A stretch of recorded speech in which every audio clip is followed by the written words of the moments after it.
They fired you at the parlor. You've been lying down on the job again. No. The one time I did lie down, they mistook me for a customer. I almost got carried away that time. Well, then what is it? What is it? It's after 4 o'clock, and little Eddie's usually home by noon. I know something terrible has happened to my little boy. Call the police. Get the FBI. Herman, will you knock it off? Don't lose your head. He's probably with one of his little friends. Hey, Charlie, you want to come in my house and play? Are your parents home? Sure. Forget it. Well, what's wrong with my parents being home? You know how parents are. They're always mean to kids. Well, my parents aren't mean. Sure they are. You're just too dumb to notice it. Now you take my parents. Why, they're the meanest parents in the whole world. You know, Eddie, they're so mean to me that tonight at 7 o'clock, I'm going to run away for good. Run away? Where? I'll run away to a cave in the woods and live on nuts and herbs and trap wild animals and never coming back as long as I live. Yeah, but why are you waiting till 7 o'clock to run away? Well, heck, I don't want to miss supper. Eddie, won't you come in now and help me set the table? And then you have to tidy up your room. Yes, Mom. You see, Eddie? Your parents are too mean to you. Why don't you run away from home with me tonight? They haven't been that mean to me yet. You'll wait and see. They will be. You shouldn't let them get away with it. I suppose if they got real mean, I might run away. Now you're talking, Eddie. See ya. See ya.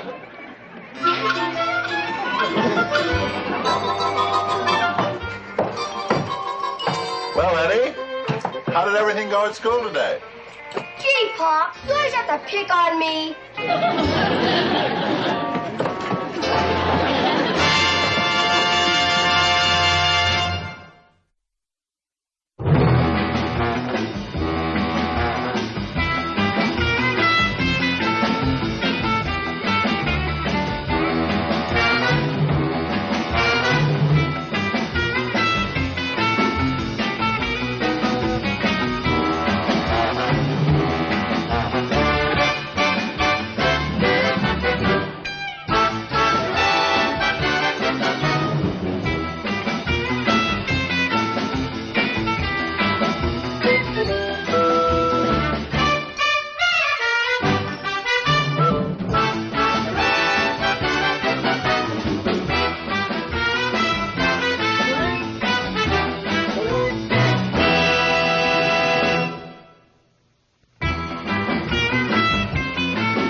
Extra hour past my bedtime tonight? Well, there's no school tomorrow. I guess you could. You mean nobody's going to yell at me and tell me no? Of course not, Eddie. It's all right with us. Eddie, why don't you have another piece of pie? It's your favorite. Oh, you're going to make me. Of course we're not going to make you. Marilyn just thought you'd enjoy some. Hey, Grandpa, when I was playing down in your laboratory, I dropped a jar on the floor and broke it. When did that happen? It was last month, one night when I was doing my homework. And when I dropped it, it spilled all over the floor. Eddie, don't worry about it. It was a long time ago. And anyway, what's the use of crying over spilled blood? Boy, some family this is. Nobody even cares enough to be mean to me like other parents. I'm going to go lock myself in my room till people start being nice to me.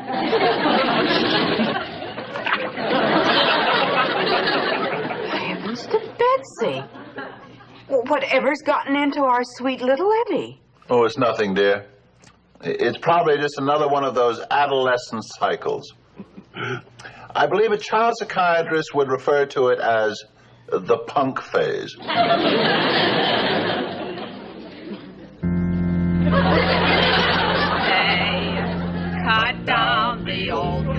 free. And they hauled it off to the mill to make a coffin of pine for that sweetheart of mine. They cut down the old pine tree. But she's not alone in her grave tonight. For it's there my heart will always be. Always be. They drifted apart. Still they cut down my heart when they cut down the old pine tree.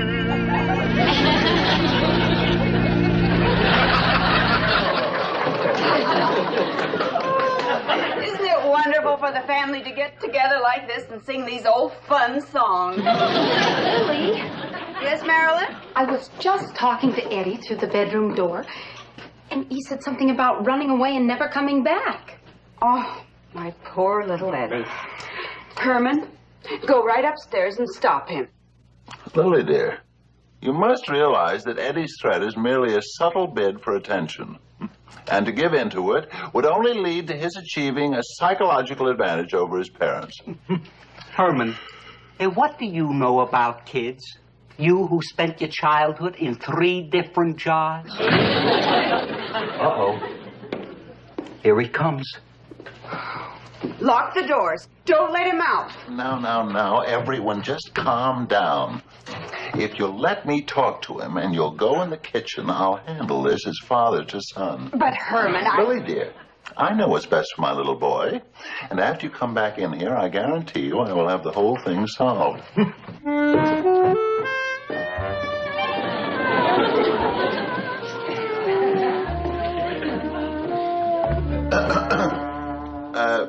Excuse me, but are we going someplace? No, we aren't going anyplace. But I'm running away from home. I see. That's very interesting. I suppose you've thought it over and have a very good reason for leaving your comfortable home and the people who love you. Yes, I have. I see. And what is that reason? It's rotten here. Seems to be a rather conclusive reason. May I ask what you have in the pillowcase? Just the stuff I'll need to last me for the next 20 years. 20 years? Well, I hope you had enough forethought to include a razor. No, because I'm going to grow a beard and let rats build their nests in it. Nobody cares how I look. I see. Do you have any idea where you're going? No, I just might go to a deserted island and get eaten up by cannibals. If I can find any cannibals that are that hungry. Son, you wouldn't like to just sit down here for a second and talk this over with your old dad, would you? No, thank you.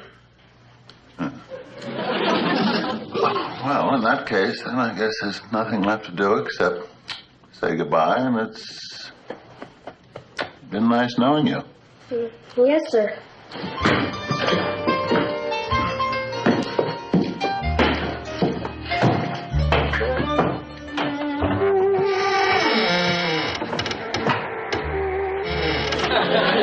I really am going, Pop. I really am. Well, good luck, son. And don't forget to write. You have our zip code number.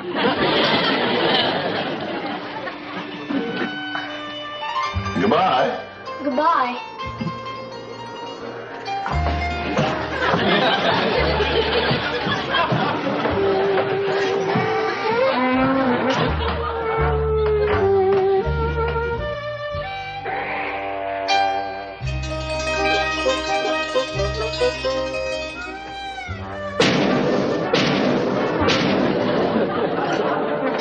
Yes? Would you say goodbye to Mom for me? I certainly will. And Grandpa? Mm-hmm. And Marilyn? Yes? And Spotty? Hmm? And the Raven? And the Kitty? And my pet snake Elmer, who lives under the garbage pail. And who's gonna miss me? I will. I'll take care of all of that. Goodbye again. Goodbye again.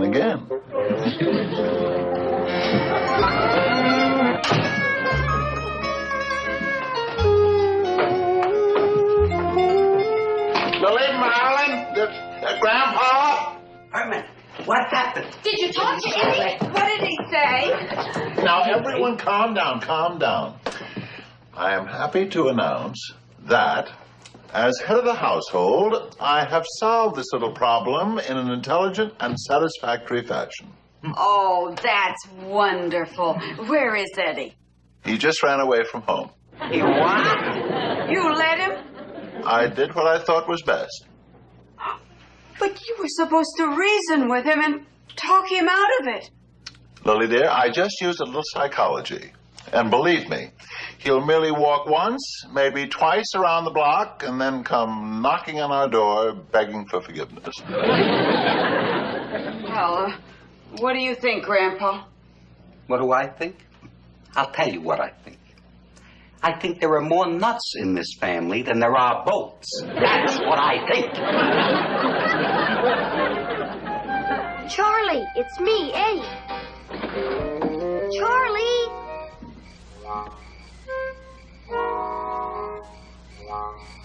That you, Eddie? Yeah, I left home and I'm ready to run away with you to the cave in the woods. I'll be right down, Eddie. 9 o'clock. Now, where's the kid?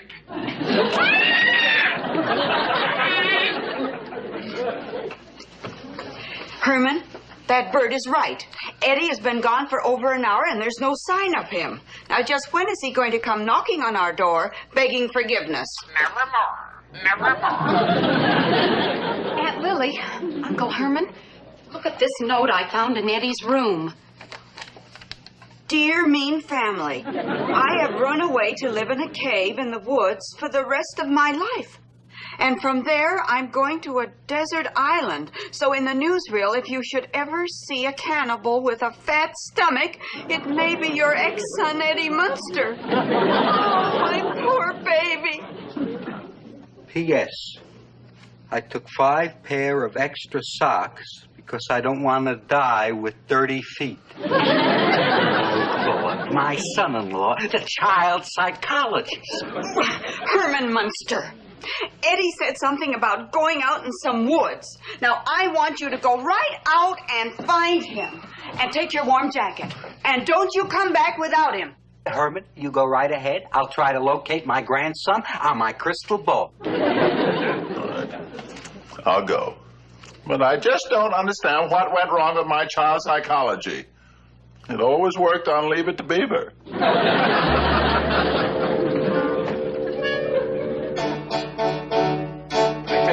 Olga is gone. Somebody must have left her cage unlocked. Greatest attraction we ever had. What about the cub? She took her little baby with her. Look, Mr. White, the last time this happened, she headed for the nearest woods. Now, why don't I take a couple of boys here and comb all the local woods? It's a chance. She may be holed up somewhere. But be careful. Ever since Olga lost her mate, she can get real mean. 500 pounds mean. But gee, Charlie, this afternoon you said you were going to run away and live in a cave in Foster's woods. That was this afternoon. I'm not allowed to go out after dark. Guy, I just ran away because I thought you were going to run away. Why don't you just go home?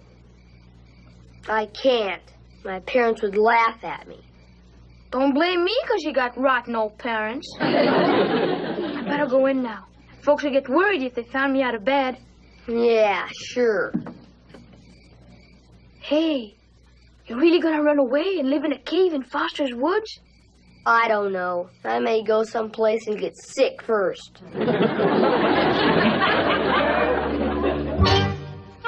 Eddie! Eddie!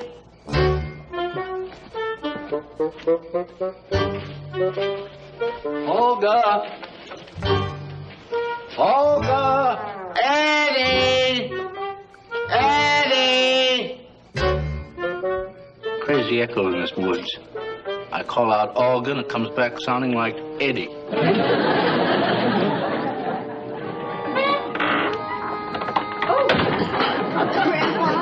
Grandpa, did you pick up Eddie on your crystal ball? Not working tonight. Too much interference. Oh. All I kept getting was some kind of a jungle movie, something about two bears. Two bears? Yes, a big one and then a little one. It was a silly thing. The big one was dancing, and then it went off and left the little one alone asleep in the cave. I figured a commercial was coming up, so I turned the thing off. Eddie? Eddie?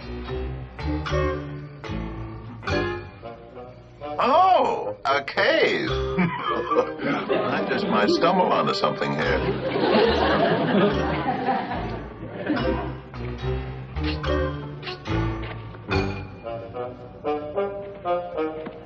Eddie?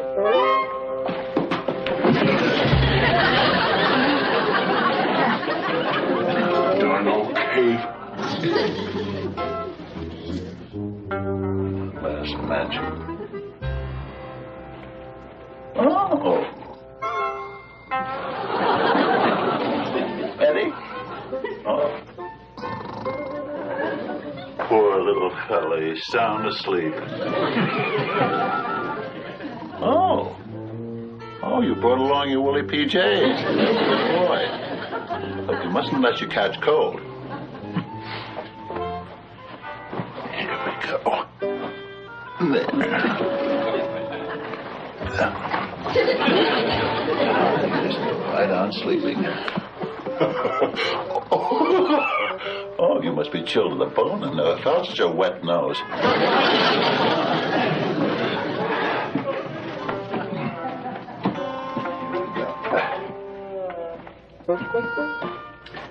You'll be Betty Bye in no time.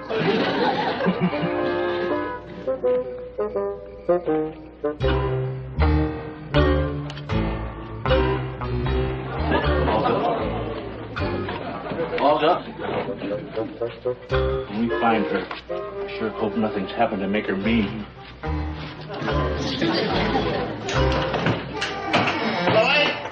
Grandpa? Marilyn? I'm home.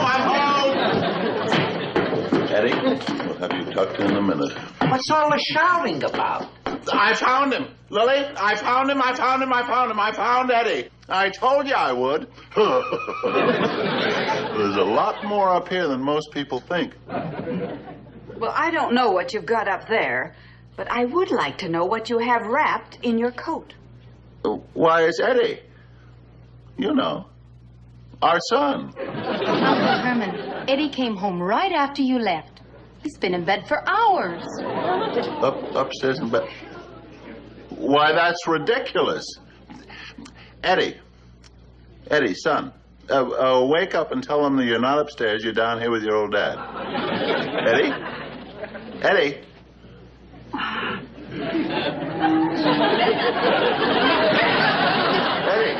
what have they done to you? You big dummy, you brought home a baby bear. Well, you just go in and take him back where you found him. Yes, dear. Lily, can't we keep him going? He's so cute. Coochie, coo. Now, listen, Herman. You take that bear back wherever it was you found him. Lily, dear, you don't have to shout. You're scaring the poor little fella. Herman, he's a bear. How do you know he's scared? Grandpa, I am holding him. And believe me, he's scared.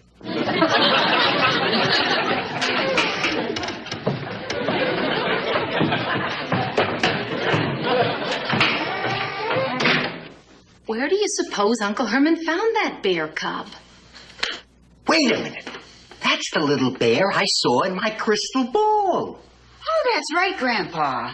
You said there was another bear, a big bear. What if Herman should come face to face with that other bear? Say it was going to be an interesting experience for both parties.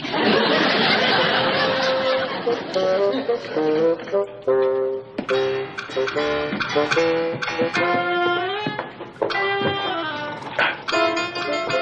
you go. Now, you be a nice little fella and sleep tight. And stay nice and warm in Uncle Hermie's coat.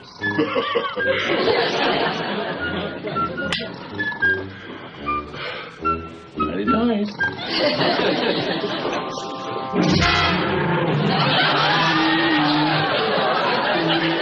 Oh, hi there.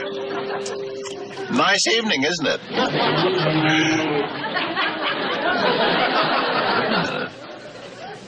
You're a bear. Oh, I get it. That must be your cub in there. And you think that you're angry because you I do hope we can be adult about this. Then you're not mad? How about that? You want to be friends?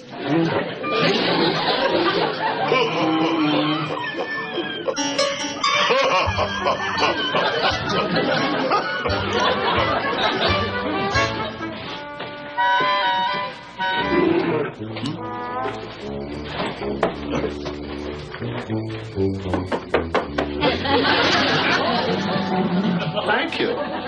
Thank you very much. You're very kind. You know, I'm very glad I ran into you this evening. I have had one of the most upsetting evenings in my whole life. Now, I wouldn't tell this to everybody, but my wife doesn't understand me.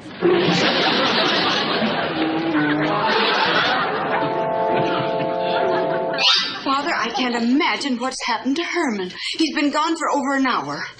Well, maybe he dropped in at the parlor to lay out a few things for tomorrow. He wouldn't do that. I'm worried about him. He might have gotten himself lost out there. What do you mean, Lily? He's a grown man. He knows his way around. He's resourceful. He has a lot of intelligence. Come on, Lily, let's go and look for the big boob.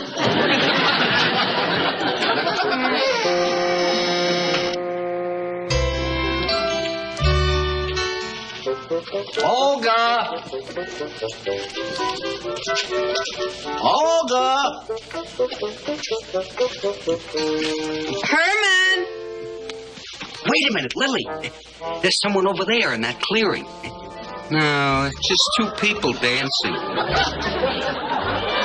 Holy mackerel. It is Herman.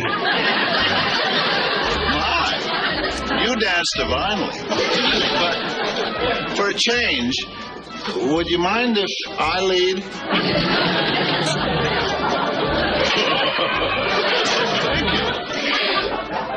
Who's that lady he's dancing with?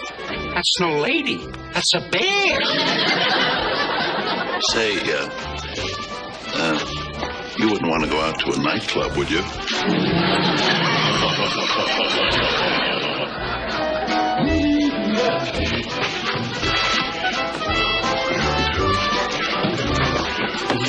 Sorry, no cutting in. Herman Munster! Oh, it's you, Lily. Yes, it's me, you philanderer. Well, allow me to present my wife. Sweetheart, this is Olga. You brazen little hussy, you.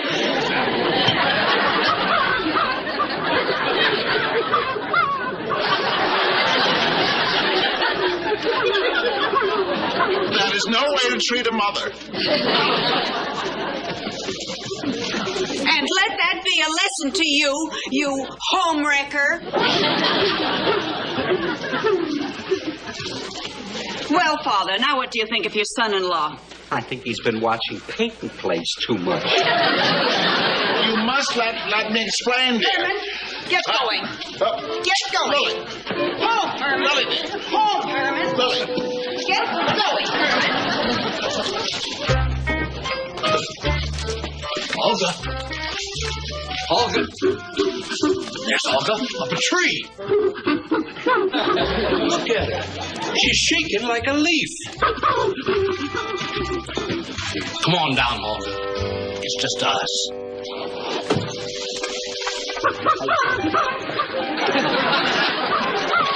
After a night like this, I wind up with a neurotic bear. Eddie, would you like another owl omelet? No thanks, Mom. I'm still kind of tired from last night. And no wonder. Running away from home and upsetting your parents the way you did? Well, I hope you've learned a lesson from this, Eddie. Not to listen to friends who give you bad advice. Well, Charlie Pike talked me into it, and then when Dad opened the door and said goodbye, I had to run away. Well, Eddie, sometimes parents, in trying to help their children, don't always do the right thing. Parents aren't perfect. Yes, like a certain big knothead who thinks he's the waltz king. I will thank you not to bring that subject up in front of my S-O-N. Yes, Grandpa. We're going to let bygones be bygones and resume our life as an ordinary, everyday, normal American family. Eddie, I think Spot's hungry. You may give him something from the table. Okay, Mom. Here, Spot.